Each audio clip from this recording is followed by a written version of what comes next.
Hello, everybody. Welcome back to the United Front podcast, episode 14.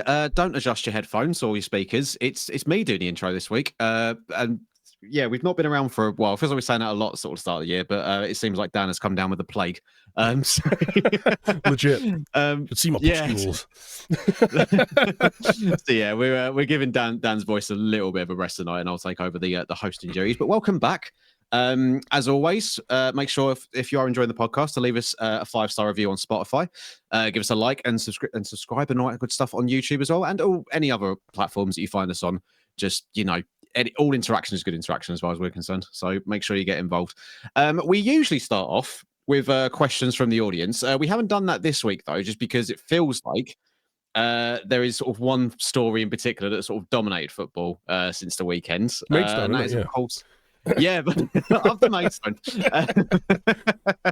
But it is, of course, the news broke by the man himself that Jurgen Klopp is going to be stepping down as Liverpool manager come the end of the season. So, as I'm sure you can imagine, half of Merseyside is in mourning. The other half is, well, probably going to get deducted 10 points in a few weeks. So probably they'll be mourning as well soon. So. Yeah. But it's obviously a massive story. Like, I probably I know Xavi did his best to try and one up him, but I don't think anyone cares that much. It's probably the biggest managerial departure announcement or departure story that's happened in quite a long time. Dan, obviously Manchester United fan, I imagine you're feeling quite happy about the news that Liverpool are losing a very good manager in Jurgen Klopp. I mean, yeah, because obviously the rivalry. I don't have this deep-seated hate of Liverpool like a lot of United fans do. I always maintain that I'm a football fan, but a Man United supporter. And watching Liverpool, as much as it pains me, under Klopp has been great. They play some great football. They've had some great players. They've always been entertaining. He's been entertaining to a point, and obviously for me anyway, and to a lot of people, he oversteps it and becomes just a bit of a bell end at times. but he's a box office football manager, and I understand why Liverpool fans are upset that he's leaving. Obviously, he's been a good thing for the club. I do feel like how good he is already being overplayed though. Don't get me wrong, he's a very, very good football manager, but it's I'm listening to people on phone-in shows and seeing people on Twitter going, I'd rather my wife leave, and it's someone's died in the family, and all this kind of stuff. It's oh yeah, he's done a really good job, don't get me wrong, but he's won one league and people are asking if he's won a Premier League all-time great. It's a bit extreme, that I think. He's been there for 8-9 years this year. Granted, he might make it 2 leagues in that time. But to call him a Premier League all-time great, I put him in my top 5 Premier League managers of all time. Yeah. Right? And I still had an argument with someone on Twitter because they thought I wasn't putting him high enough. It's who are you knocking out of, Ferguson, obviously, Pep, Wenger, and I'd put Jose, above him in terms of, what he achieved and everything that he won. And it still feels I'm being put forward as being mean about it. It's no, I'm putting him as a good thing there, but yeah, I don't know, it all just seems a little bit over the top. Don't get me wrong, he has been great, but he's not even the best Liverpool manager. He's not even the best Liverpool manager in the last 30 years. He's won a league, he's won a European Cup, he's won a couple of domestic cups. Dalglish did that. I did 3 leagues in less time than Klopp was at the club. Paisley was at the club the same amount of times. Won 6 leagues. Yeah. It's and I get the argument that they're up against City and it's different times. Yeah. It's all that kind of stuff. It's and don't get me wrong, I like to see City humbled because they're just 115 charges, they're breaking rules, right? We got there. But on the flip side of it, he has only won, and I just want to quantify this as to the Premier League best or Premier League legend thing. Yeah, just factoring in the Premier League stuff. There's other managers who've won 1 Premier League. I mean, Pellegrini won a Premier League in 3 years. And I think no one's putting him down as a Premier League legend. Obviously, he'll go down in history as a good manager at Man City for a couple of years. But he was there 3 years, won two domestic cups in a league. Yeah. It's not a million miles away. Again, he's been really good, but I think the extremity of the kind of the more, like you say, Liverpool is in mourning for losing a manager who's been there for 8 years and won a league. Like, The thing is, I will say, I think sort of in terms of like the wider world, like the wider, the people who aren't Liverpool fans, basically, I can understand. Like, yeah, it does seem a little bit when it's non-Liverpool fans sort of like eulogizing Klopp. I get it. It comes across as a bit much because it's like, I'm a massive fan of Jurgen Klopp. Like, I and echo what you said. Like, great character, can sometimes overstep the mark, but I think I think every manager can get to that point as well, right? But like, I do look at it because I was watching Clay's talk about it, actually. Obviously, big Liverpool fan. And listen to other Liverpool fans talk about Klopp and stuff. I think it kind of foregoes for them anyway. I don't think even like the achievements are even like the biggest part of Klopp's legacy there. I think in terms of how he's like that club is built in Jurgen Klopp's image, really. Now, like you look at the way they play, you look at the players they've signed, and sort of the whole philosophy and ethos that football club now is pretty much been built in Klopp's image over the last 9 years. And I think that connection he's built up with the fan base, I think from a Liverpool fan perspective, is probably why is not even probably, it's definitely the reason why there's sort of that connection there in the first place. And now why there's such an outpouring of like, oh, this is the worst thing ever, because like that man has been Liverpool for the last, like they say, 8-9 years, right? I fully get that, and like the way that he bought into the club, like to have a manager that buys into the club that much. I totally get it. Like I do. Yeah. I understand like why like there is that connection there. But even so, like I do think it's a bit extreme. Like in a lot of cases, like just it's a game. The manager's going, and like you say, like the club is built in his image. It is built for his exacting standards. It's built to play his kind of football, and he's not there now, or he won't be there in a few months. And it makes it interesting. You're going to have to get someone who not necessarily plays the exact same way, but someone who can use the squad in the same way to make it worthwhile. And yeah, like he has been very successful for a long period of time. So yeah, like it's going to be the next step's going to be really interesting. Whether it does go down the like, I mean, the best. The only real comparisons I can think of where it's been like a team that's been performing well, that's lost a manager that's been there a long time, has been Man United losing Fergie, which went terribly wrong. It's still going wrong. And Wenger leaving Arsenal. And like, which went wrong for basically the same amount of time, right? Because I think... Yeah, and it was going wrong whilst he was there as well. Well, yeah, it started going wrong before he left, but like, it's taken that long to kind of recorrect the ails, and then you're throwing on top of that, like the likelihood is they're going to be losing Salah and Van Dijk in the summer. Van Dijk's already said he doesn't know whether he'll be at the club next year. Salah's got 1 year left on his deal. Surprising. And like it's going to be a big upheaval at the club. I think Trent's due a new contract as well. I think he's only got 1 year left at the end of this year, so it's going to be a really interesting time for Liverpool, and the way they handle it is going to set up what they can and whether they can kind of continue playing, as well as they've done. Even though I'd also argue that not all the time that he's been there, it's been that great. Like, there's been four out of the 8 years, they've finished below United, who've been the worst team in the world, if you listen to everyone. So they'll finish above us this year, granted. But yeah, and I think as well, like when he first came in, the first couple of years he took over, obviously taken over a pretty dog Brendan Rodgers side. Like I think someone posted like the sort of first squad he had, or the first 11 that he named compared to what he has now. I think you can sort of not allow it, but I suppose maybe you can sort of allow him that sort of first couple of years in terms of what he was building there, and then pretty much since like Mane and Salah came in, and for me, I was already there. Especially since Salah and Mane came in, that seemed to be where it like overtook. And obviously they've had like, I know the COVID season wasn't great for them, like well documented how many they had pre-injury ridden that year, and I think pretty good for them. They did win the league, asterisk. Yeah. The one season where we didn't have any fans. Yeah, no, that wasn't a full season, was it? It was because it was. I think they won the league when there was the break, and then fans came back. And I think it was the following year where it was the full season without fans. But they struggled and scraped fourth. It was that year Alisson scored from a corner. Yeah. Fourth, if you remember.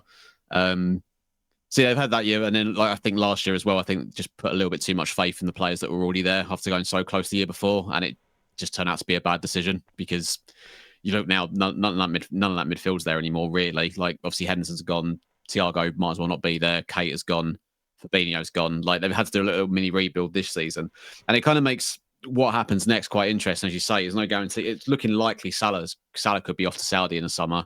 As you say, Van Dijk's not giving assurances to his future. And with the sort of heavy links to Xabi Alonso, obviously being the obvious candidate in terms of one being able to have the fans on side pretty quickly, with him being pretty much a legend at the club, right? Like Champions League winner and a real favoured player of the fans there. But like, it's one of those things like the other day. It's like it's going to be difficult because now, granted, I've not watched loads of Bayern Leverkusen this year, but I've seen enough that you can sort of see snapshots of their goals, and you can tell they don't play the same style of football that Klopp does.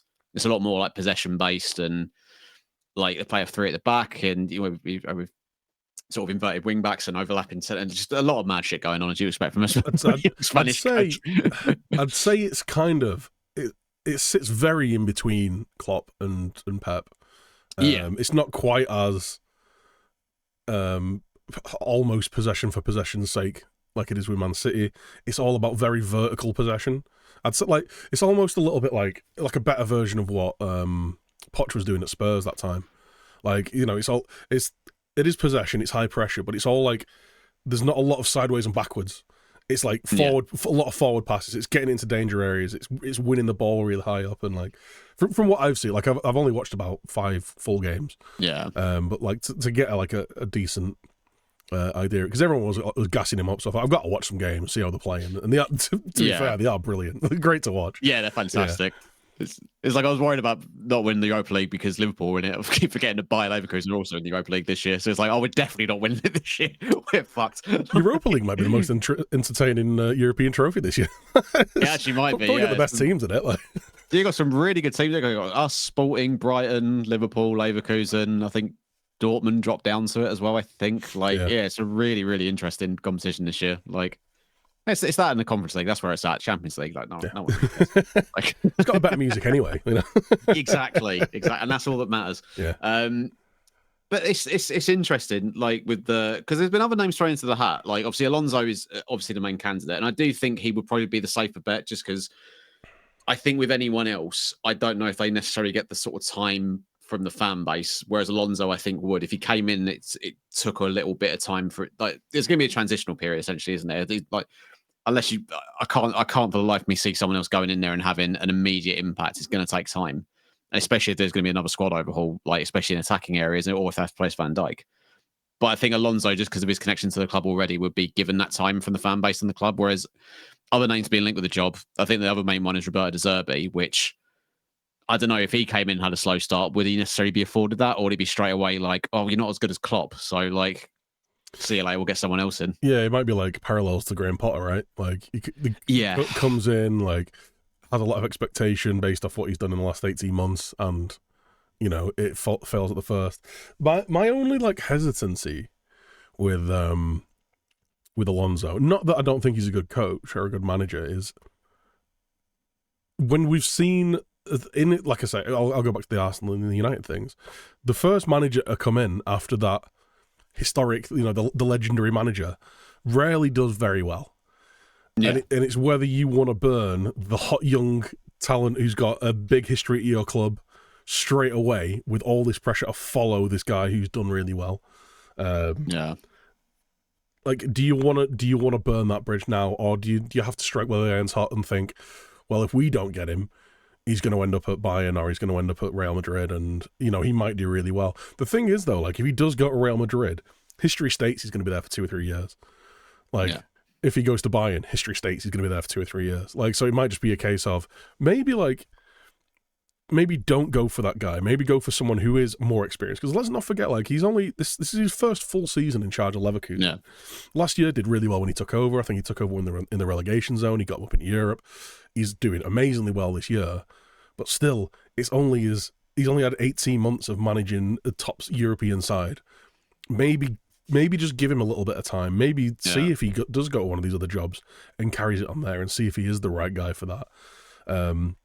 and maybe bring in not necessarily a safer pair of hands, but a more experienced pair of hands, maybe, like to kind of see the transition, to see this rebuild, because as well, like you got to remember, like some of the board members are leaving, the directors leaving, they've just replaced board directors leaving, right? the like all of their coaching staff are leaving. You've got they've just replaced all of their like recruitment side of things as well. So it's not just the manager leaving it. This is a big overhaul. This is a big turnover of things at the club, and putting someone in charge in that kind of turmoil, who doesn't have the most experience yet, could be a real like powder keg. And especially if things go really badly. Yeah, I know he's a Liverpool legend, but how long would it be until like things go sour? And I know it's like you can't predict. It's trying to predict the weather in it, but of course, there is a part of me that would be like, okay, maybe we just hold off on the hero coming back to managers set, and we'll bring in someone who knows what they're doing first. Who that'd be, I'm not sure. Maybe like a Nagelsmann or a Tuchel, depending on what goes on in the summer, or someone who still plays that kind of front foot, attractive type of football, but has been around the game a little bit longer, like knows a little bit more about the intricacies of managing a team and that kind of thing. Not necessarily having to stay German, but like just that kind of manager. Or maybe even go in and try and nick Emery. I think. Yeah. Like I'm amazed that no one's been talking about that more. Because I reckon that'd be a big draw for him. I reckon if it was like he's had a great couple of years at Villa. He plays incredibly like front foot attacking, like risky football, like Klopp did when he was doing really well. I've said numerous times like that Villa team reminds me of early Klopp teams. And he's super experienced. Like he knows what he's doing. He knows how to kind of control a team and run a club, or at least be like the face of running the club. Like why not? Like why not throw everything at that? Like if it was me, if United got rid of Eric Ten Hag and we were throwing names around like Alonso and De Zerbi, I'd be like, no, get him. Like he knows his shit. Like he's proven. Like it didn't go well at Arsenal, but everywhere else he's been, he's done an amazing job. Yeah, I do wonder if that Arsenal gig is sort of. I wonder. It's like if like Graham Potter's going to have a similar thing where it's like, oh, you had your chance, you blew it. So, like with that's it now. Like you couldn't do it at Arsenal. Like people will look and go, well, he's definitely not going to be able to do it at Liverpool then. Even though, like you say, so much has happened since then. And it's weird you mentioned by mentioning Arsenal. I do think Arsenal then their hiring of Mikel Arteta has got a lot to answer for, because it feels like everyone looks at Arteta and what he's done with Arsenal. He has done a good job given where they were when he took over. Like not outstanding, but like he's done a good job. People look at that now and go like, well, we want that. It's kind of like it feels like that's what Chelsea want to try and do, like have a project. It's like United trying to have a project with Ten Hag, and like I don't know whether people look at like Liverpool sort of look at that and go, well, it's worked for them. I mean, they haven't won anything, but it's worked for them. Yeah. So, like, he did. He won an FA Cup with the squad that he had before the project started. But since he started this project, he spent £1 billion and won nothing. No, come on, he won the Community Shield. That's not. They won the buying Declan Rice.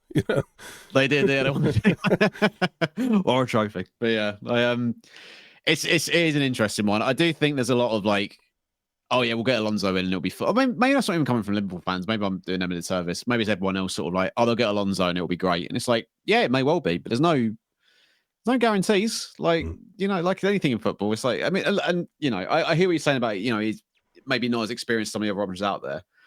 But at the same time, to be in the Bundesliga at this point in the season and still not be the only undefeated team in Europe and be like 7 points clear of Bayern, I think by now, like, and going, I don't think they've even lost a game in the Europa League either. Like they just keep on winning. I think they've lost Boniface as well recently to a fairly long-term injury, who's been a goal machine for them. Yeah. They've got he's definitely Patrick Schick showing his credentials. Yeah, big Patrick Schick, forever destined to be a West Ham player, which never happened. Yeah. he's the most David Moyes striker who's never played for David Moyes. I know. Just like, oh yeah, mad how that hasn't happened yet. I do have that with certain strikers where, like, I just always imagine that they've either played for or been managed by certain fleet. Like, I had it with a load of strikers for there's certain strikers that just feel like athletic strikers. And like, whenever I hear they've not played there, I'm always astounded. It's like Edison Cavani. I always just assumed he'd been at Athletic for some reason, because he's such an athletic striker. It's like, big, kind of South American, angry, gets around. Like, it's like, yeah, of course he's never played there. My brain's just invented this. But João Felix has, which is even weirder. Like the complete antithesis of like a Simeone player. It's insane. But yeah, it's just on Klopp, just before we just as we wrap this bit up, like just on Klopp. I didn't watch the full 20-minute interview, but like I've seen like the quotes and stuff and like the snapshots from it and stuff. I found it very interesting that, well, not surprising that he said he would never manage in England again, which I think is because I can't, no matter what FM tries to tell you, I can't see him managing City. Do you know what I mean? I do constantly do the managerial swap on FM. But like he did kind of indicate, he basically said there's no guarantees he's going to manage again in the future. And I don't think it's the first time I've heard him talk like this in terms of not wanting to manage when he's into his 70s and stuff like that. And I had this chat with my stream the other day. Like, I can't picture him at a Real Madrid or like he obviously won't go to Bayern because of the Dortmund connection, right? I just can't picture him at like a super club like a Real Madrid or a Barcelona or anything like that. Because he comes across to me as like quite it's going to sound wanky, but like a pure football fan, if that makes sense. Like he just loves football, and I don't think he's really got a lot of time for the sort of politics around it and stuff. So it feels to me like a club like Real Madrid would be the worst environment for him. And then you got Italy, which is like, Italy might be a shout for him in the future at a club like Inter or Napoli or something like that. But like, I cannot picture, unless it's the German national team, I can't really picture him at any another club in the future. Yeah, it's the thing that makes me think like. There was a lot of people saying like they're worried about. I get his whole thing saying I might not manage again, like because I bet like he's saying I'm tired. He looks fucking exhausted. He's looked exhausted for 18 months, but he is such a all or nothing kind of guy that I kind of get that. Like I get why he'd seem that knackered, basically. But like the one thing that makes me think there's something lined up somewhere is. It's all of his all the backroom staff that's there with him, or like a lot of like the main guys that are around him, are all going at the same time, and that's usually a sign of he's going somewhere else, or he's got something like in writing, or he's got like a verbal agreement to go and do something, and it might be Germany after the Euros, it might be stepping in. I mean, you say you'd never got to Bayern because of the Dortmund thing. I don't know. I think we've seen so many players, so many managers move between Dortmund and Bayern, and I think. To go and be, I can't speak as a German person in football, but I think from what I've seen from a lot of German players and managers, it seems like that is the pinnacle of like, I want to manage the German team, like the biggest team in Germany to do that. It's like, it's, in Spain, a lot of Spanish managers want to manage Real Madrid or Barcelona, and that's their pinnacle. In England, it's Liverpool and United a lot of the time. Like, I want to manage the biggest team from the, from that nation, and maybe that'd be it. Like, and I could see it working. On the Real Madrid thing, I've always thought like he'd end up at Real for 2 or 3 years, but I think you put a really good point in. It's like, I don't know whether he'd be in for the politics of it. I don't know whether he'd be one of those managers who'd want to just go in for 2 or 3 years to get it there. But he would be walking into the midfield that he couldn't sign of Tchouaméni and Camavinga and Jude Bellingham. All the midfielders that turned down Liverpool. Could immediately put him on the bench. Speaking about the Bayern thing, I just have that clip in my head where he was Liverpool manager at the time. I think they just won a game. He's been interviewed, and he just goes like, "Yeah, it's been a good day," and Bayern lost. So that's so something like that in my head. I just can't see him there. Like, it just feels too weird. Yeah, I mean, it is a good point. Like, I mean, there's no loyalty in football, is there really? So you never know. Maybe, but yeah, I definitely agree. Like, he does look exhausted. And like I say, if Salah's leaving going in the summer, he's just rebuilt the midfield and got it to being like really good again. And then if Salah leaves, he's like, I've got to figure this out now as well. Like, and the only centre back who's stayed fit after his leg came off, he's off as well.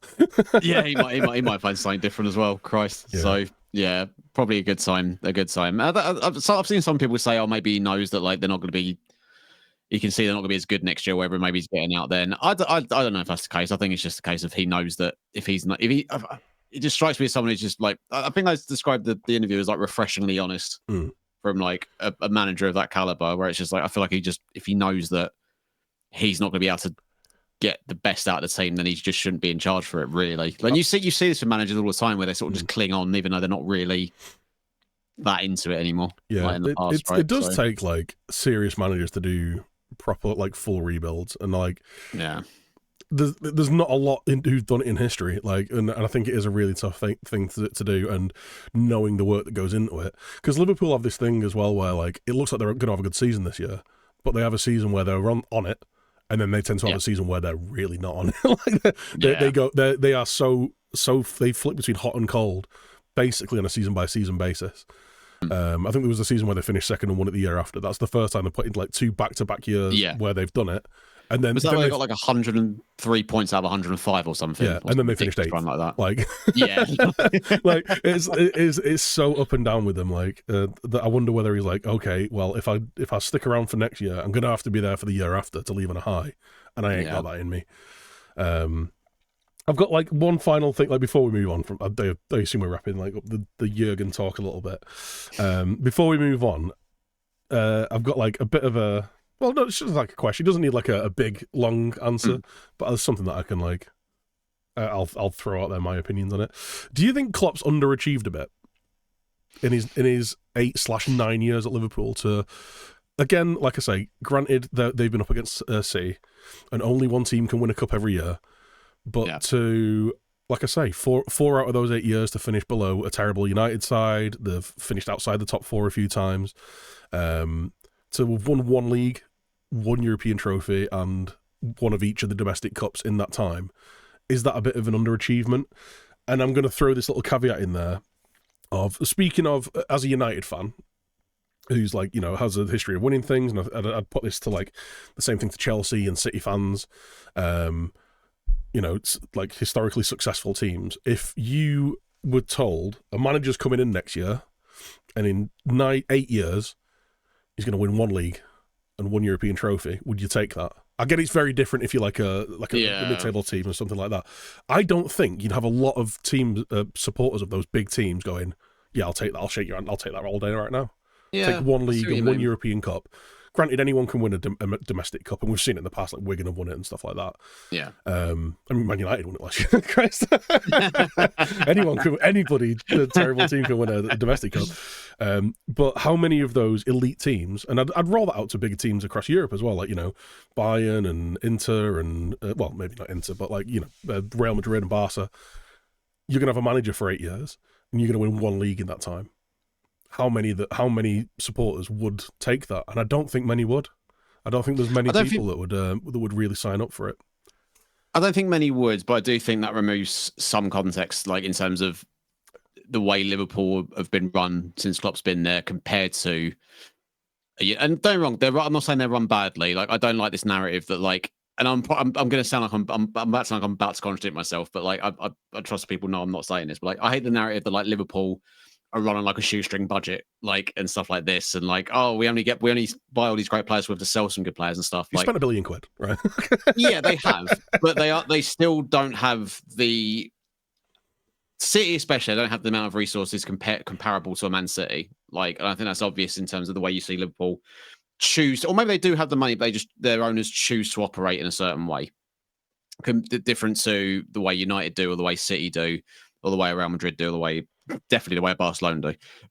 Because that's Chelsea as well, right? So I think that's something that is out of Klopp's hands, that I think he's had to manage through, that I don't actually think a lot of other managers would, again, I say put up with, like it's a terrible thing, but like I couldn't see Pep working under the way that Liverpool operate. Do you know what I mean? Like, in terms of being really like shrewd and a lot more calculated, and like, I guess not just throwing money at anyone and everyone. It's all very much like, you know, we've spent 2 years identifying these players, and these are the ones we're going to go for, sort of thing. It's why it was so surprising when they bid 100 million for Caicedo, because that's just not a thing Liverpool do. They don't spend that sort of money on players. Dodged the bullet with that one, didn't they? Christ. Yeah, absolutely. Bang average. Endo, and he got Endo 15 million quid. He's been a better defensive midfielder than Caicedo has this season. Like, and like you hear all the time with Liverpool fans of like, oh, Klopp's not being backed properly and blah blah blah. And to be fair, Klopp's never complained about it. Klopp's always seemed like he's on side with it and agrees with the way they're running it. So I think to actually work within those, I'm not going to say restrictions, to work inside those parameters or those sort of guidelines, I guess, of how that club runs, and to still, and comparable to the way you look at where United have spent over the years, or where Chelsea have spent in the last couple of seasons, to run City as close as many times as they have, and like I say, to get like a season where they eclipse 100 points and not win the league is fucking mental. And I did I'm not going to sit here and say, he would have won more if it wasn't for Pep, because they didn't win it at the end of the day. So it's not something I can sort of throw in Klopp's favour. But I think to do the job that he's done in the way that Liverpool run compared to those other elite clubs, I think you put him in at one of those other elite clubs, he wins just as many trophies as the other, as someone like a Pep has, or whoever. That's honestly how I feel about it. And I actually think as well that that argument that people say about Pep, where it's like, well, people try to discredit Pep by saying, well, he's only ever worked with the best players and the most money. So and I've said it has a little, it does feel like Pep's always got a bit of an asterisk next to everything that he's achieved. As great as he is. 115 of them.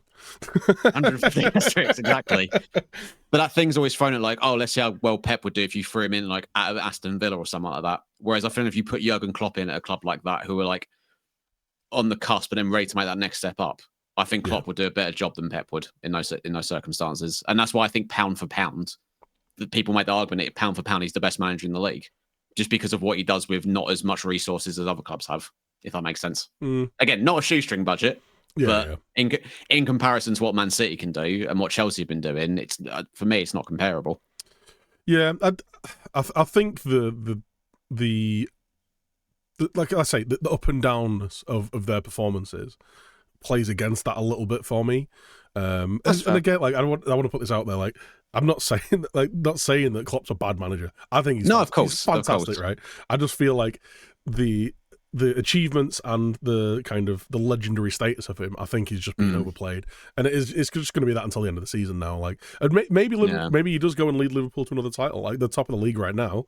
Yeah, they're playing well. It's going to be interesting to see whether this is a kind of a bit of a galvanizing thing, or whether the players' heads drop, because the only time I can remember this happening again in a similar situation where Fergie said halfway through the season, I'm off.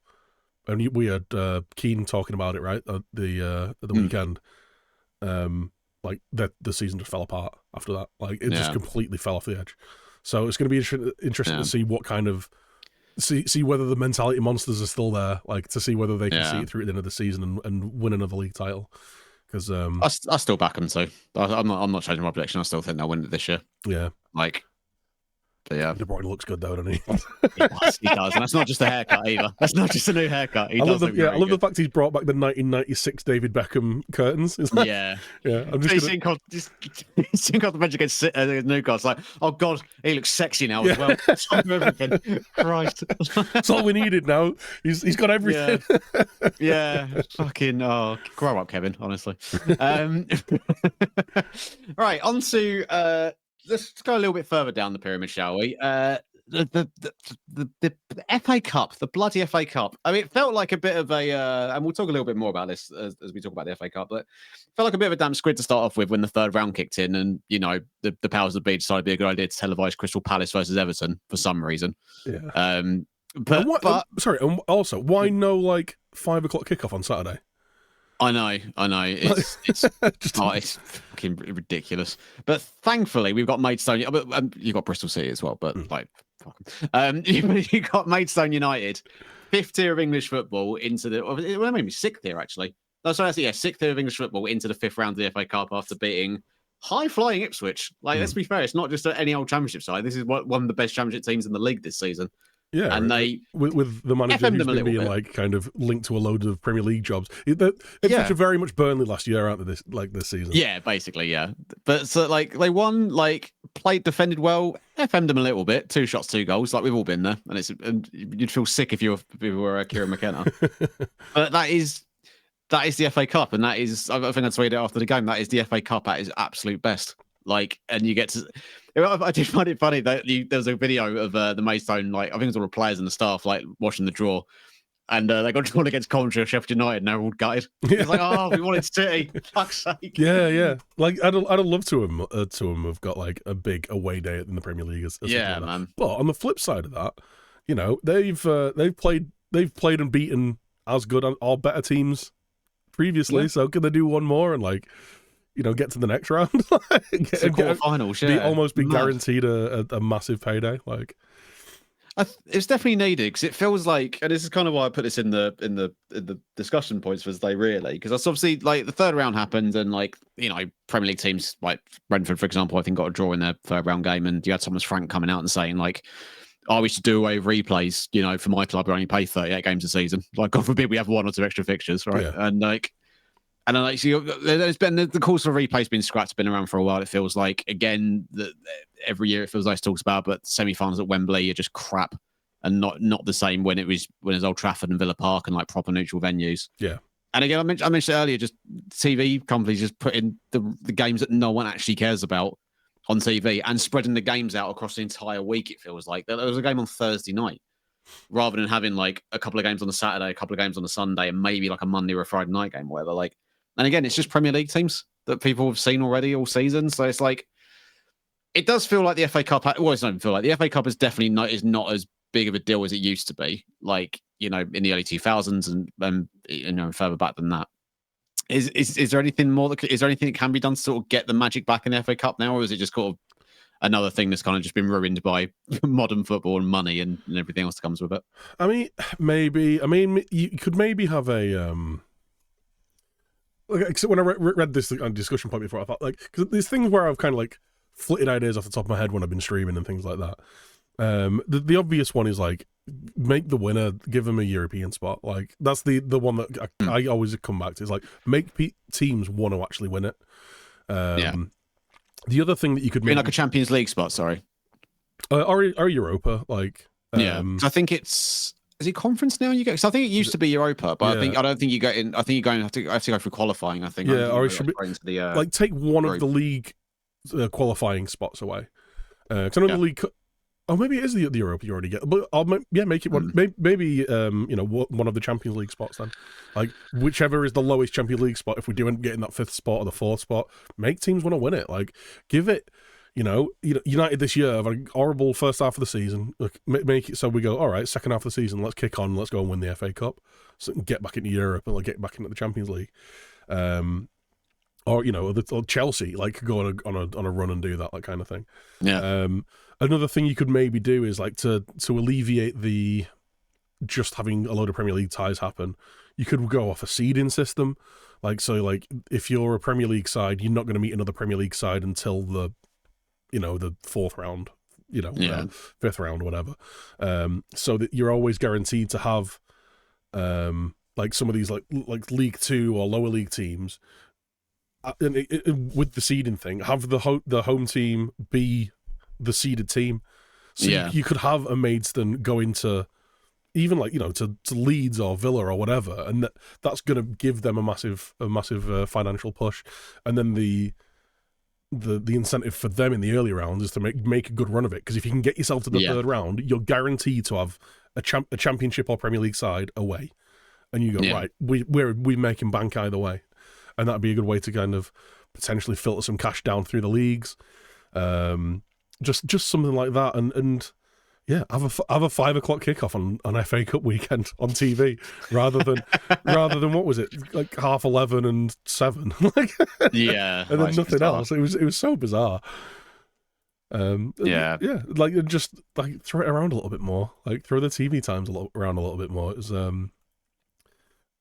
just to kind of get eyes on other teams. I mean, like they had the United Newport game as a TV game, which was terrifying as well. Like we looked like a Premier League team against a League 2 team for 20 minutes, and then it felt like they went 2-0 up, and our wingers went, "All right, well, I have to score now." So all they did was shoot. Like that's the only thing that anyone was thinking of was shooting when they got in the final third. And Rasmus Højlund just pulling his hair out still. God. But so they at least got some game time. But yeah, I agree. Like it doesn't feel like it's got the build up to it, and I wonder whether it is just a result of just the amount of football that there is now. Maybe. Because the reason that the FA Cup was such a big thing is because it wasn't so easy to watch so much football. It wasn't on all the time. There wasn't like 3 different European competitions playing all the way through the season. There wasn't as much TV games, as many TV games. Like you could have the BBC showing it on and making a big song and dance about the game of the big FA Cup game of the day. And I feel like I feel this, like I'm a massive football fan, and I'm bored of football a lot of the time. There's too much. Yeah. There is too much. I've actually quite enjoyed the winter break. Yeah, there's too much football all the time. It's like, all right, we've got a Friday night game, we've got all day Saturday, we've got early afternoon and then late afternoon kickoffs on a Sunday. You got a Monday night game, Tuesday, cool, it's the Europa League. Wednesday, Thursday, Champions League. You got a Friday night game again. It's like it's just constantly on all the time, and I wonder whether people are just kind of.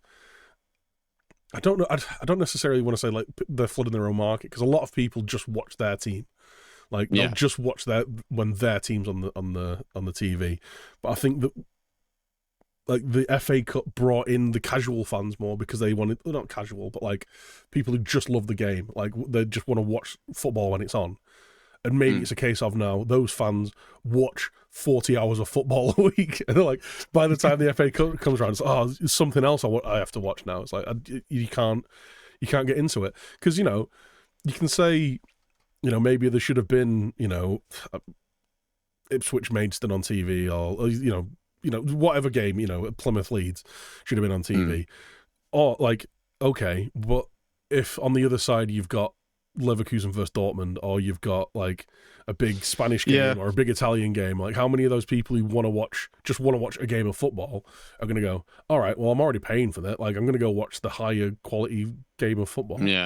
So would it just tank the ratings? Like maybe they need to have those Premier League teams on to make it worthwhile buying the actual spot, like because it's so easy to watch football from not even Europe, just all around the world now.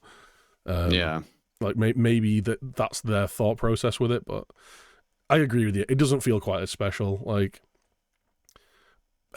maybe domestic cup. I mean, the beauty of the FA Cup is because it starts so early, you can get these non-league teams in. So you couldn't do the thing where it's like, okay, well, get rid of the League Cup and have the FA Cup across the entire year, because it just wouldn't work. Like, because you'll never get those lower league teams in. So it's always going to be a second half of the season thing. And so I don't know. I don't know how you make it feel special again. Like I said, the only thing I can think is maybe give it a seeding. So if you get into the third round, you're getting a bigger team. You're getting a top 40 teams in the league in the pyramid. One of those, you're getting one of those teams if you're an unseeded team. And give the winners some European football, like Champions League football. Yeah. Because then, like I said, it'll just make people want to actually win it then, because we've got too many teams wanting to get into the Champions League. So it's the thing. I'll agree with everything you said. The thing I'll go back to is what is the scrapping the replays point that Thomas Frank made, because it really irked me, because it's like. I don't like any manager. I don't care what club it is, even if you've got like West Ham, for example, this year, right? We've played. I think Moyes made a banged on about this enough this season. I think over the last few years, we've played this joint amount of most of the games alongside Man City. I think it is, because we've gone obviously semi-finals in Europa League all the way to the final last year, and we're in the Europa League again this year, and we got I think last year we got to the quarterfinals or the fifth round of the cup or whatever. But we've gone far in a lot of competitions over the last few years, which is great. I want that. But it still annoys me when we're like, when our manager turns around and says like, "Oh, we haven't got the squad." It's like, well, no, you should do though, because you're in all these competitions, so you should have a squad of players good enough to compete on multiple fronts. And you saw the outrage from us when we filled a piss poor team against Liverpool and got battered in the cup quarter final. Like, we will take the odd league defeat if it means progressing in the cups, because we want to see our team, because we'd never win anything. Like last year at Sidicals, that's our first trophy in 40 odd years. Like, we want to see us be competitive in the cups. And for clubs like Brentford, who will always just throw out a weakened side in the cups, and if they get knocked out, like, okay, whatever, we'll just try and stay up again this year. It's like, So to hear like managers like say Thomas Frank, I've got a lot of time for Thomas Frank. He's a really good manager, comes across as a great bloke. But like to sit there and moan about an extra fixture because you couldn't win a game in an FA Cup on a Saturday, when all you really have to worry about is, like I said, your league games and the occasional cup game in the first half of the season, and then the FA Cup second half of the season. Like, is it really going to affect your squad that much? I know they've had injuries to deal with, but like you're telling me you play most of the time you play once a week. You can't really afford to send out like the same team twice to play 2 games a week. Really? Like, and same with other man. Like, I get, even if you're battling relegation to a point, I can probably understand it, because it's like you just want to focus on staying up in the league. But even then, use the cup as a good way. If you get drawn against a lower league side, use that as a potential springboard to get some form going. Yeah, like it's mental to me that teams who aren't at the top of the table, like your sort of mid to bottom half table sides, when they just sort of bin off the cups every year just for what? Just to sort of finish bottom half of the table and not really do anything. Like, it's not good for the fans, and it's not. Again, I think that does more damage to the cup overall, because it's like, well, it gives that sort of feeling of like, the Premier League will their money. I don't really care about this anymore, because like it's almost like there's no incentive. It's like, well, no, there is. The incentive is the trophy, and like even if you think, we can't beat City or whoever, it's FA Cup. Anything can happen. Anything. I was going to say, I think it shows a lot of like, or it asks a lot of questions like, well, what are your motivations then? Like, is your motivation to actually tangibly win things, or is your motivation to finish 2 or 3 places higher so you get an extra few million quid in the summer so that you get another contract? Like, do you want to be a manager at the end of your tenure where you've got no trophies, you've got nothing to show for it, like, or do you want to be just in the job for a long time? Or maybe they're thinking, well, if I do really well in the league for a few years, then I can go to a team where, you know, they'll give me more money and I'll have a better team and things like that. But yeah, like I go back to the point I made earlier. Like, only one team can win a cup every year, and like more often than not, it's not the best team in the tournament. You know, like City have won loads recently, but like they get knocked out. They get knocked out of cups. Yeah. Like I say, United won a League Cup trophy, League Cup last year. We weren't the best team in that competition last year. Still won it though. I'll take it. I'll take it all day. I'll take if we can scrape past 4-2 against every team we play in the FA Cup this year, hoping that like City and Liverpool draw each other and someone else gets we end up against a team that we can get something against in the final, or you know, we meet City in the final and have a offside goal and a VAR goal and like we win it dirty. I will take it. I will take that's the thing. Every trophy, because like that's what it should be. That's what like achievement should be in football. It shouldn't be like this. And again, maybe I'm talking as like a privileged Man United fan who saw us win loads of trophies. So it's like I have this thing of like, well, of course you win. That's what you do as a football club. You just you win trophies, and you're there going, we've not won a trophy for 40 years. But like that should be the goal, right? Is winning things, and you know, if you're a good team and you want to play well, and you should be doing that every time rather than phoning it in so that you can play a slightly better team against Crystal Palace in a mid-table battle for nothing. Like, exactly. You know, yeah. Like, where is your ambition? Like, where's the ambition? I said we both sat here and said like, oh, Brentford look a bit ropey at times this season, but ultimately they're going to be fine. Like, why not throw everything into the cup competitions? Why not? When West Ham last got to the FA Cup final, it was when Pardew was manager, and we were having a really good season. I think we were in sort of round 6th or 7th around that time. But Pardew took the cup seriously. As a result, like when it got to the time of when we were playing the semi-final at Villa Park against Borough, or like even the quarterfinals, whether I think was it the final where Stevie G smashed it in from 50 yards. Yeah. I was at that game. Yeah. I was at that game. Yeah, that you told me about it. I knew it was that game. I just wanted to ask. Yeah. Cheers. This week's possible to you by past trauma. But my boy was going to be. I remember we were doing really well in the league, but the further we got, naturally, we actually ended up putting weaker sides out in the league. I remember we had a home game against Portsmouth, and we made like 10 changes because we had the semi-final against Borough the following in midweek or whatever, or maybe the following week. And it was like, I don't care if it's a week away. I don't want to risk my best players getting injured because it's a FA Cup semi-final. Yeah. And that was the right thing to do. And I just about remember we finished 10th that year. But the main thing I remember that year was we were actually really good in the league. So it doesn't really matter where we finished. But we also got to a cup final. So it's like, again, for the sake of a few places, again, if you're down the bottom half, I understand a few places down might mean getting relegated, but like this season especially, haven't really got to worry about that much because you've got two absolute dross teams in Sheffield United and Burnley. Yeah. Like, and despite Luton's best efforts, it probably is going to be them taking the third spot. So, Yeah. just like I say, have a bit of ambition about it and go for it. Unless the Premier League just keep taking points off Everton. Yeah, there's that. Yeah, well, I mean, 10. Go on. Yeah, go on then. Why not? Sean Dyche probably likes the challenge. Do you know what I mean? I can imagine Dyche sitting there, like, fag on the go in his office going, bring it on. Yeah. I'll get another target, man. Let's do this. I mean, speaking of Everton, let's touch on them briefly. And Nottingham Forest, of course, looking like it should be announced soon. Like I think they said it was going to announce like what the charges or what the penalties are going to be this month. But they both, Everton have been charged again somehow. From what I understand, still relates to the first set of stuff they got charged for. So I don't know how that's. Well, because it's all done over a 3-year rolling period, isn't it? Yes. So like the charge that they were charged for last time is still in the 3-year period for this time. Yeah. So I think their argument is like, look, you can't do it twice for the same thing, right? Like it's like they've held their hands up and helped with everything, and they're like, whoa, you've already done us for this. Like, don't do it again. So I whilst it could happen, like, and I think that like if something does go there, I think they'll appeal it, and I think on an appeal, in my my expert legal knowledge, I'm sure they get it overturned, or one of them reversed, or something, or maybe it'd be a case of like, all right, well, we'll give you 2 5-point penalties then, like whatever it is, like. Yeah, so I don't think they're actually going to end up in our worst position, if not that much a worse position. The Forest one's interesting though, like, because that could really scupper their season a little bit. And I know, like, they've had a really poor season, right? Really bad start to the season. They're, like, languishing just above Everton without any points deductions. They've changed managers. Like, at times, like, I've watched Forest this season, and like last season, I've watched them go, God, they're pretty good, them. And then I look at the results. Like, how did they lose that game? It's like, and I look at the table, like, what are they doing down there? Like, it feels like a bit of a false position for them, where you've got teams who were crap, like way above them.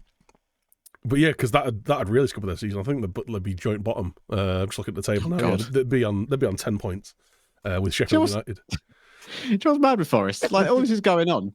They're still linked with about 5 players this window. Oh yeah, it's like you want to sort of shake them. And go, stop signing players. Like, do you not understand what's going on? Yeah, it's the Forest one came about. I don't think anyone was surprised because it was like, yeah, of course they signed like 100 players over the last 2 seasons. Of course they're being looked at for FFP. Yeah, why wouldn't they be? It's like they have a transfer addiction.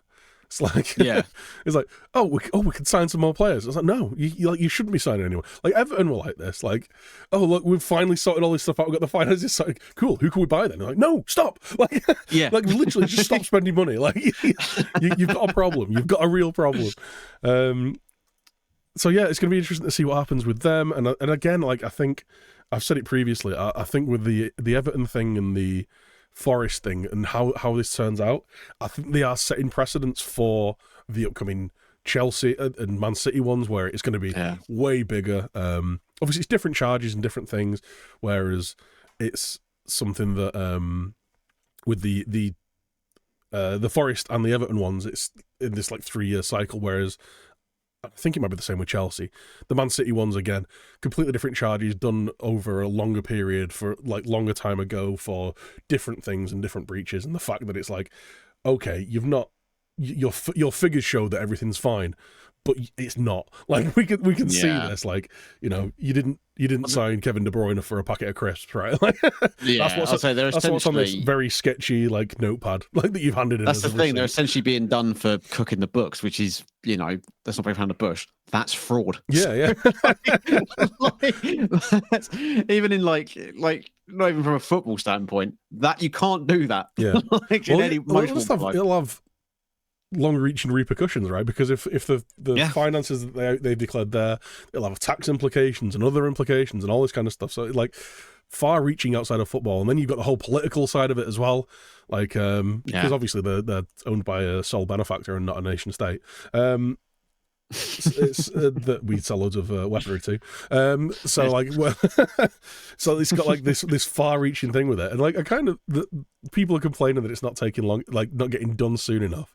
And I'm amazed that the Premier League are actually going through with it. Yeah, that's the thing. This is gonna ruffle a lot of feathers internationally, like politically, not just in football. So it's worth bearing in mind as well. It apparently took the Premier League. The Premier League have been working on this for 4 years prior to them like announcing the charges. They were looking into City for 4 years before they like. That's why I was initially like, well, I don't think they're going to get relegated because like the Premier League, I never thought the Premier League would have City relegated just because in terms of the product of the Premier League. But like they might liquidate if them. yeah, well, there you go. Like, but if they palm off to an independent regulator who's supposedly independent of the Premier League. Like they haven't got a horse in that race. Do you know what I mean? Like they don't care.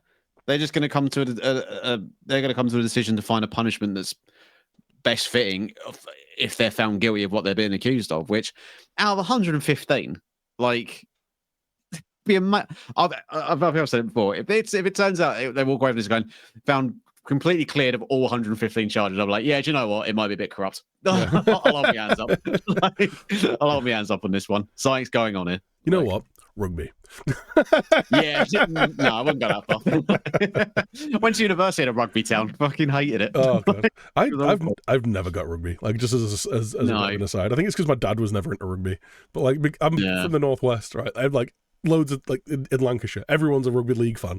Everyone goes, I don't even understand it. I don't know what I'm watching. It's just a load of men running into each other, which is hilarious. Like it's a great spectacle, but I have no idea what's happening in a tactical sense.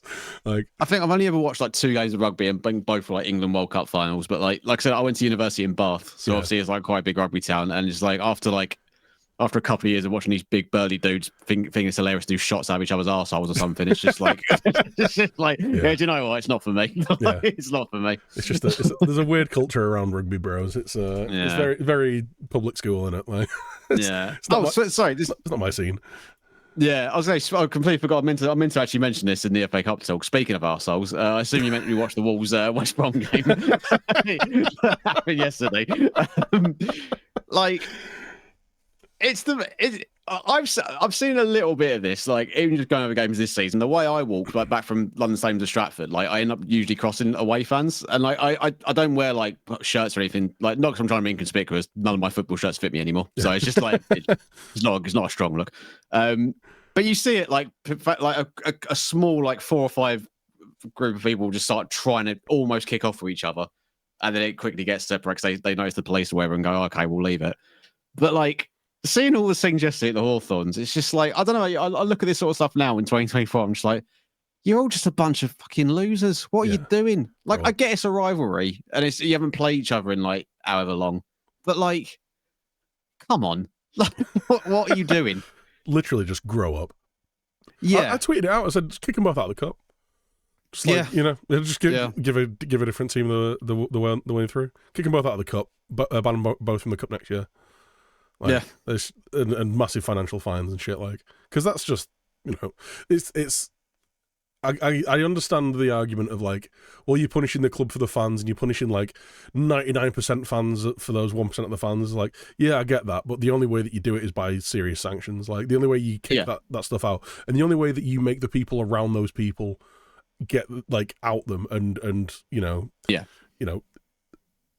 stop that happening at source, because like that'll be it's going to be a small percentage of people, but there'll also be a percentage of people around it who did nothing or didn't report it or like egged it on, even like the only way you get rid of that kind of shit is by doing massive sanctions, and it's the way that they did it in the 70s, in the 80s, with all this shit that was kicking off with British hooliganism, got thrown out of Europe. That quickly put a stop to it, and it changed like the designs of the stadiums and all that kind of stuff as well. Like, the way that you do it is by doing drastic stuff like that, and I think just kick them both out of the cup.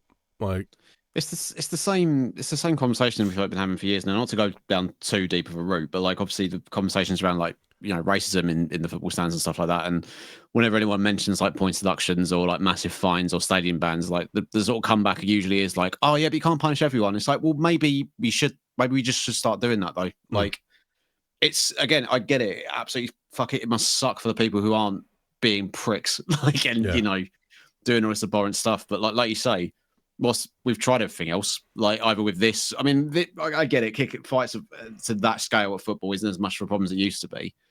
But you let this go. What's to say it doesn't become more of a thing in future games? Well, we saw it a couple of years ago, didn't we? Like with things getting out of hand with pitch invasions and people getting at players on the pitch and all that kind of stuff. Yeah. Like, and it's like, okay, well, they had to put like a stop to that, and like it's the same thing with this. Like, and like you say, exactly the same thing with racism, like or other hate speech. Like, hit them hard, like hit them hard and hit them immediately. Because what it'll do then is it'll make the people know that they can't get away with it, but also that like it'll make the people around them like out them. It'll, you know, they won't want those people as a part of their community, as a part of their football club. If you care about your football club, like, and it'll mean like if you hear someone shouting racist shit near you at the stadium, you're gonna out them because it's like, well, if this gets picked up, then it's gonna cost us 3 points. Yeah. Like, and I don't want to be sat in earshot of this, you know, this stuff. Yeah, just like I said, hit them early, hit them hard, hit them where it hurts. Yeah, and that is a good rule of thumb for racists in general. So I think we can all agree. Yeah, always punch a Nazi. Always. To end things on, I realise we haven't really spoke about much in the way of like recent football matches or anything, and we're not going to now because mainly because there's not been much of like winter break, not been loads of interesting stuff. Like West Ham is still massive, Man United is still shit. So like, I think that pretty much sums it up. Finally won 4-2 at the weekend. Yeah, no, you did. To be fair, you did. Yeah, I think next week we can do like a little January transfer roundup, even though like barely anything's happened thanks to everyone being shit scared of FFP sanctions. Yeah.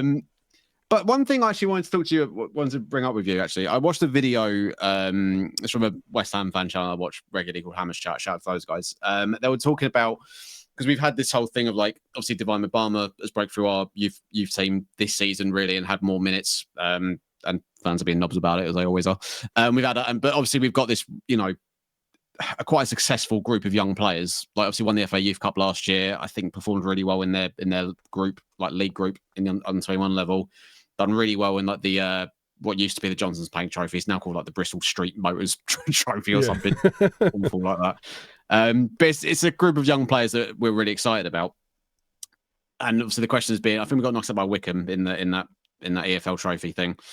And the sort of takeaway from it was like we played well, but they were just sort of outdone physically by just a men's team. It was essentially men v boys. And there was actually an interview with Anton Ferdinand, who obviously came through West Ham's academy, and he was talking about how actually when he came through the academy, he went into reserve team football where he was actually playing regularly with and against a mixture of men's and young players. And that actually was better for his development because he was getting that experience rather than jumping straight from an academy setup that, as it is now, either straight into the men's first team or going out on loan, maybe a little bit too late, as you sometimes see, and not being physically ready to make the step up. And that can sort of, you know, set players' careers back a little bit.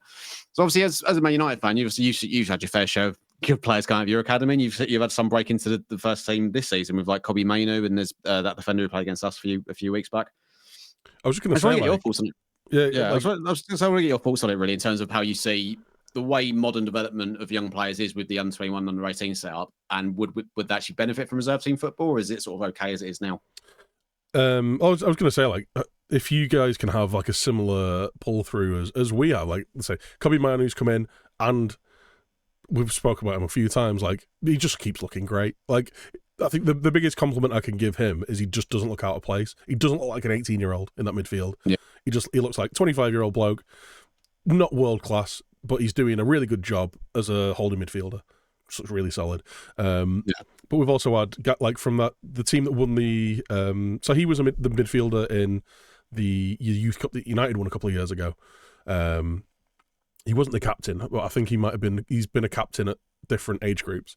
But also in that team was Alejandro Garnacho and Willy Kambwala, who's the centre-back who played against you.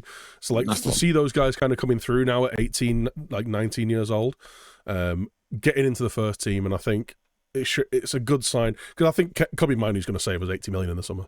Like we don't have to sign a holding midfielder. Might have to sign another one, but we won't have to sign two instead of one. You know, like same as Willie Kambwala. Like I think it'll be a case of he'll be a fourth, fifth choice centre back, assuming Johnny Evans doesn't stick around much longer. Even though he's probably been our best centre back this year, but he looked really solid when he's played. He's looked kind of assured. He's played really well. You know, if he's coming in as the youth option, you know, as your backup. So if you've got backup centre backs, if you've got an old head and just a guy in their prime and a youth player as your backup options, I'm happy with that. So if that's Lindelof, Evans, and Kambwala, yeah, I'm up. You know, whatever behind whoever our centre back partnership is. And Garnacho, whilst he's frustratingly inconsistent, he's a kid. He's going to be that. And you know, as again third, fourth choice winger, he is what he should be, rather than basically the first name on the team sheet at the minute. Then like seeing those kind of players come through has been great. But there's a lot of players who just get lost at the wayside, and whilst this is like things that I've thought myself, like a lot of this is shaped by podcasts and things, especially Stretford Paddock and like Stephen Howson, who talked about a lot about Man United and football. He's a coach at like lower league levels, and how often they talk about how unfit for purpose under 21s football is. 18s great, like you're playing some players at a similar age. It's when you do your formative like technical years and your tactical years and all that kind of stuff. But if you're turning 18 or 19 and you're not ready for first team football at the club you're at, the thing that he always says is either go on loan or ask for a transfer to, even if it's non-league, League Two, like get a loan somewhere where you're just going to be playing against men, because if you spend 2 or 3 years playing under 21s football against a load of other guys at the same age, you're not going to learn anything. You're not going to mature. You're not going to learn the game properly, because it's not the proper competitive attitude.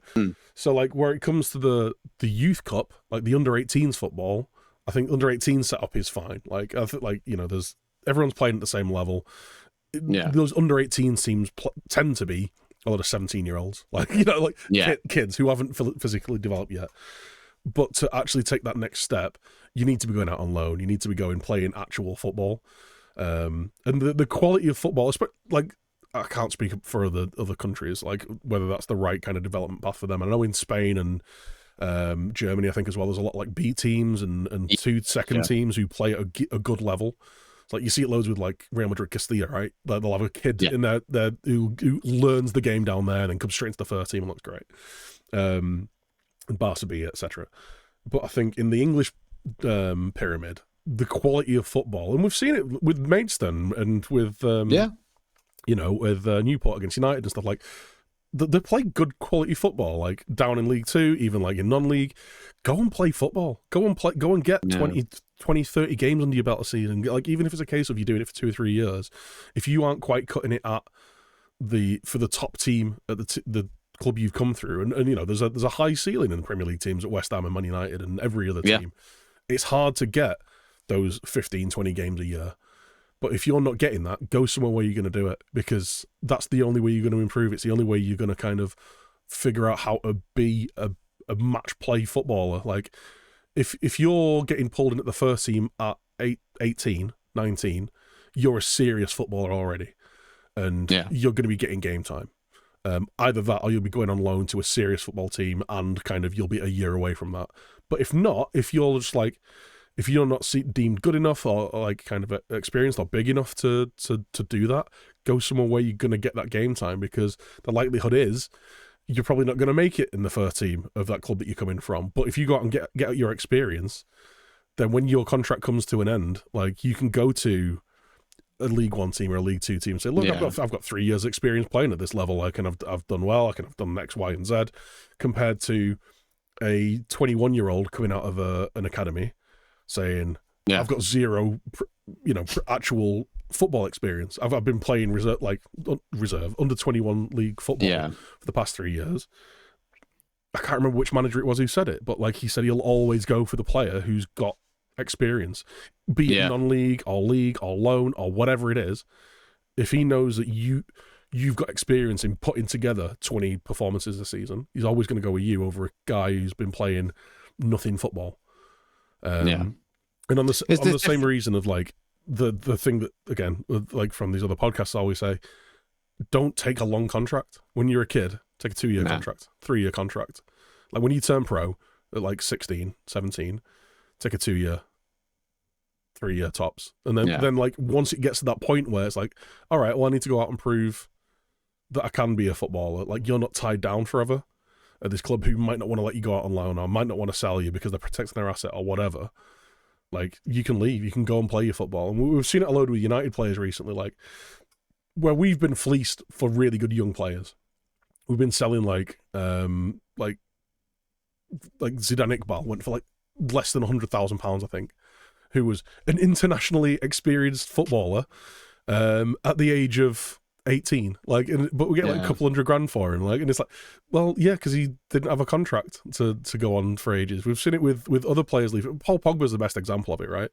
Like, he wasn't getting the game time that he wanted at United at 18 years old.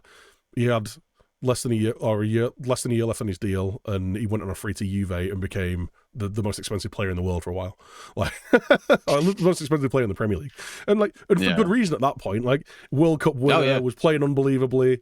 He just turned to shit when he got to United, like so many players do. I don't even blame Pogba for that, to be honest. No, the weight of blame is definitely on the door of United based off other. I'd agree. We're having a similar thing. Like I mentioned, Obama. He's like, I think the way it worked with him was Moyes had said to him at the start of the season, like, you're going to be in around the first team, and we're not going to. We don't want to send you out on loan. I think he wanted to, but I think we said, like, we basically said to him, you're going to get chances, and then when there was opportunities to give him chances, he didn't get the chances. And fair play to Moyes, he's given him minutes, like way more minutes. Like there's times this year we've been chasing a goal, and he's opted to bring him on off the bench rather than Danny Ings, which makes sense. Yeah. Which does make sense. One of them can run, so yeah, but it does go against what Moyes would usually do. So it does show you that Moyes has got some faith in him. But the problem is, and I've said, he looks good. Like you can tell his movement looks good. Like his first touch needs some work, but again, he's 19. Like and he's been playing at an under 21 level, which, like I say, on the whole, isn't really all that. And it's even got to the point where fans are now like, he's made like 4 appearances off the bench and not really had an impact, and fans have been like, oh, he's terrible, get rid of him. And it's like, well, hang on, you were clamoring for him to be in the first team like a month ago. So like, he's a kid, for fuck's sake. Yeah. Anyway, but that's the thing. It's like, maybe if he had gone away, maybe if we'd have said to him, okay, look, we've got these players available, but we'll send you out on loan. But if we need, if we have injuries or whatever, or it's not working out with who we've got, we'll have the option to bring you back in January, and we'll see how you're getting on. If you're doing well, we'll bring you back in January, and you can, you'll be a lot more ready than you are now. But it's just that thing of like, I never really thought about it until I heard Anton Ferdinand talk about it. Of like, if you're playing reserve team if they bring the reserve league back, and you're playing with a mixture of youth players who you've played with under 18s and whatever, and players in the first team who just need match fitness or come back from injury or whatever, being around those players as well, like just in a dressing room sense, could be really good for their development. Because I imagine. And you hear a lot of like youth coaches now talking about how different it was from back in the day, and like you got to be a lot more players at that level, a lot more mollycoddled than they probably were. I'm not saying they should be scrubbing boots and all that sort of stuff like they probably were back in the day, but you hear players from that era say that helped them build character, and they actually didn't mind that aspect of being a youth player. But I just wonder if being, like they say, even just being in a dressing room full of like experienced professionals will help them, because you learn from different people and you see what the dressing room atmosphere is like, and just playing in a more competitive environment, like I say, whether it be the National League, League Two, League One, Championship, whatever, that can better prepare you for walking into a senior professional dressing room on like a match day, and just have it rather than sort of being like, oh, this is nice, so I hope I get to do this in the future. Do you know what I mean? Like, I do. So I don't want to be like one of those, it's going to sound very boomer of me, but like I do feel like the old apprenticeship model, whilst it doesn't quite fit now, but I think if it is a case of like, okay, you're on an apprentice contract, maybe not, like you say, maybe not scrubbing boots, but maybe they're the ones cleaning up the kitchen at the end of the day, or like they're the ones sweeping the dressing rooms or something. Yeah, like sweeping the stands. like whatever it is. Like that everyone's got their job. You're doing an apprenticeship. You're going to do the job. You're going to we're going to give you this football, this exposure to football and great coaches and all this kind of stuff. We're going to give you a platform to show how good a footballer you can be. And if you're great, you're going to have a great career out of it. So in exchange for that, we're going to expect you to do the dirty work. But maybe it would show grow a bit of character in people. Maybe it'd make young players a little bit less entitled, because at the minute, there are youth players who've never been near a first team on 10 grand a week. People earning more money than most of their family will ever have earned, at the age of 16, 17. We had it with Reece Oxford. It's probably the best sample I could think of. He had that one game against Arsenal, I think first game of Bilic's season. He brilliant performance in defensive midfield, pocketed Mesut Ozil. It was for a 16-year-old, he was fantastic. I think a week later, because we were terrible, because there were links to City and United immediately after that, we stuck him on a 20 grand a week contract at 16. That's and insane. He played the next couple of games and just wasn't any good. And now he's playing for Augsburg in Germany. For someone who's looked at as he's England's next superstar sort of thing, just in the space of a few months, just well, you've seen it over and over, right? There's been more. I think there's a lot more examples of young players who show a ton of promise. Some of them granted through injury and no fault of their own, but some of it I do suspect is due to that, a lot of young footballers come from not very rich families, even if it's not poverty stricken, it's just general families, not earning tons, not earning nothing. But you put a kid on 100 grand a year, 200 grand a year, it's no, they're gonna lose the fucking mind. they're gonna lose focus. I can't even imagine if I was 16, 17 years old and put on more money than both of my parents were earning. I think I'd be dead. Yeah. You could find me by the trail of destruction and It's an interesting thing as well. Actually, I just thought of it. Apparently, I tried to find the interview for it, but I've heard it a few times, people referencing it. So I know it's out there. But Mark Noble obviously now does a lot of work with the academy. I think he's sporting director. A large part of his remit is trying to clear sort of pathway to the first team for the youth players and stuff, and that will go from under 18s all the way down to under 16s, 14s, 13s, 12s, whatever. Apparently, I think he was watching the under 16s. I think it might have been, or maybe under 15s train. I think it was under 16s. I think I'm just saying that so he doesn't come across as bad in the story. But he was watching under 16s train. I think one of them misplaced a pass, and apparently I think he swore and he was watching sort of going, "What the fuck's he doing?" Sort of thing. And apparently one of the coaches rushed over was like, "Whoa, you can't swear at him. You can't have any bad language or whatever." And I think his point was, I get it, they are kids, but they want to be a footballer. Yeah. They're gonna have to get used to someone calling them a dickhead if they misplace a pass. I'm not, or just going, not even insulting them, just being "Fucking hell, what are you doing? Yeah. What the fuck are you playing at? What was that? What? I'm wide open. How'd you miss that pass?" Yeah. Just because that's how footballers talk to each other. Especially in, if you're playing a Premier League match, if you're a player in 50 grand a week, you misplace a pass, someone's gonna have a go at you for it. Yeah. Rightly so. Do you know what I mean? Literally your job. Yeah. So it's I think his point was just how are they gonna be ready and prepared for that if they ever do break into the first team and a senior player bollocks them for kicking a ball out by accident or miscontrolling a pass, whatever. They'll crump. They might sort of, it might have the sort of strength of character to sort of understand this is what it's like being a footballer, but other players might crumble through that. And it's I say it's just a really interesting. That was very something I thought of, and like I say, because West Ham in particular have got this sort of crop of youngsters coming through, it's just I do sort of sit there, and as much as I want to see a lot of them come through into the first team, I do wonder how many of them are ready. And we are sending quite a few of them out on loan this transfer window, which is good to see. But Callum Marshall just gone to West Brom, signed a new contract, signed a 2-year deal. We sent him off to West Brom till the end of the season. It's a great loan move for him, and I hope that he smashes it there and comes back next season and can be a squad member. But I don't know, with the current setup the way it is, I do wonder how many players now. And for a club like West Ham, we always want to see youth players come through.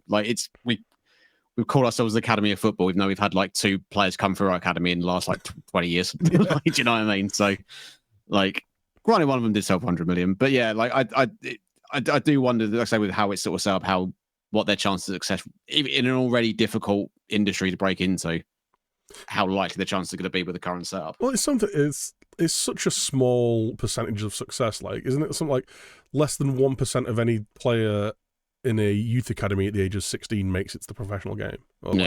I'm sorry, it might be makes it to a Premier League, makes their Premier League debut or something like that. Yeah. I think a lot of players will have a future in the game, whether it be non-league, lower league, or anything like that.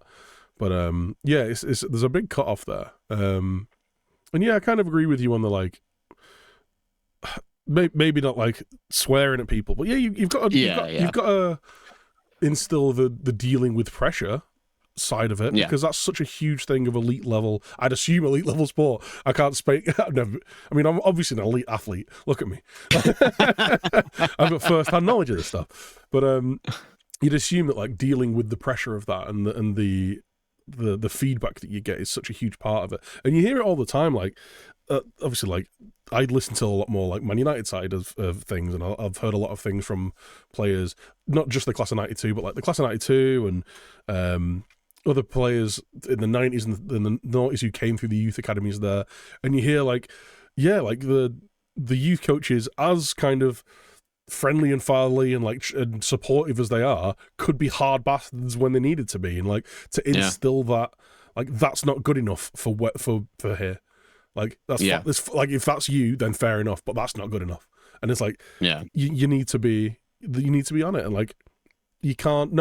No one at a youth level in football is owed a career in football, and no one is owed a future in the game. Like you've got to have the mentality, like rather than just the technical ability. And I think that's something that you always hear of a lot of pros say. Like you hear a lot of pros like, I wasn't the most talented kid at school, I wasn't the most talented kid in the academy, I wasn't the most talented kid breaking through into the first team, but I tell you what, I worked harder than everyone. I was there at the start of training, and like I made sure that the only thing that could fail me was me, and they backed themselves. Like that's always the thing that you hear from like top professional footballers. And I wonder how hard work beats talent, right? Yeah, hard work beats talent all the time.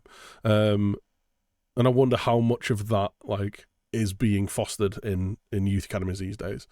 Because it, and it'd only be a good thing for the future of the game, to instill that in people. Because like it's hard to quantify, because like there's obviously just as many, if not more, players coming through the academies as ever. But it's like, well, how many of these are actually going to be that great because of that? Like you see so many professional footballers, when they get into pressure situations, crumble and like unable to handle it. I mean, just at United, Jadon Sancho, slightest bit of criticism about him, and he just like completely lost his head, and he's gone with his tail back to Germany. Like Marcus Rashford's completely lost his head this year after a bit of criticism. Like he doesn't look like he's got the confidence. He doesn't look like he can handle the pressure of things. And there's like players who just seem to just completely wilt under the pressure. And then you've got other players who like, Phil Foden coming through, and what I can only imagine is an incredibly competitive Man City academy system, getting into an incredibly competitive first team with an incredibly demanding manager, and he looks like he can handle the pressure when it's being asked of him. Like, rather than like something just being handed to him. Maybe there is something in it. Like, and that's not me saying that Jadon Sancho and Rashford aren't talented footballers. They're unbelievable footballers, but maybe they just ain't got the mentality that players 10, 20 years ago had. Yeah, it's very true. I should just clarify. I don't want coaches to berate, like swear and berate young players. I do, but like, fair enough. But because I was just thinking, I was like, probably need to find a fine line between like, tough love and not mentally breaking someone. But thankfully that's not a job for me. You don't have to like belittle and degrade people to be demanding and have high standards. Like you've got to instill the expectation of high standards in everything, like anything and everything, right? Like that's just a trait of the adult world. Like you got to have high, if you want to achieve things to a high level, you have got to have high standards held against you and held to yourself. I couldn't put it better myself. Right. Well, I think that is as good a place as any to leave things for this week. Thank you very much, everyone, for listening. As always, just as I said at the top of the podcast, if you would like to leave us a 5-star rating on Spotify, that would do us wonders. We really appreciate it. And if you're watching on YouTube, leave us a like. Make sure you subscribe to the channel for more uploads. We'll try and be a bit better. Get uploading more sort of clips and short form content. But obviously, as Dan is the one who sorts that out, and he's been under the weather recently, you can forgive us for it being for not being as much of that sort of stuff recently. But we'll do what we can. We'll be back hopefully next week to talk more about January transfer window and obviously the Premier League returning, and hopefully both our teams are back to winning ways. But We'll have to wait and see, won't Well, you we? say back to winning ways. That I mean that United were in winning ways at any point of the season so far. Very true. Yeah. Very true. Back to the, the 90s. Yeah. All right. Well, thank you very much for listening, everyone. And we will see you next week. That is bye-bye from me. See ya.